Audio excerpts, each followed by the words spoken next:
Mga kabayan, andito kami ngayon sa yung sa art painting. Tingnan niyo, oh.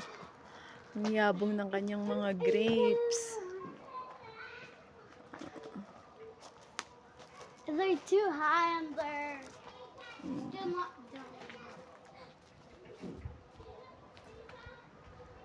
Diba yung pipitas ka na lang para kakainin mo na. Hey, Melody is so big. Tapos dito, ayun pa, meron pa dito yung yung apple na maliliit. Ito, papakita ko siya sa inyo. Ito, rosemary to. Rosemary. Ito, Diyos ko, damo-damo lang sa atin to. Mga binabalawalang puno. Marami yan. Oh, maramiya daw yan. Hindi ko kasi siya pwedeng ipakita sa ano eh. Ayan yung oh. It smells Yan too yung mga strong, apple na right? maliliit oh. Apple. Ayan oh. Ang dami niya. Ang sarap pumitas. What is this? Can we get one? Oh, yeah. Sweetie, look. Ayun oh, ang dami na niyang hinog oh. Look. The yellow one. It's yummy, the yellow. Yan daw siya.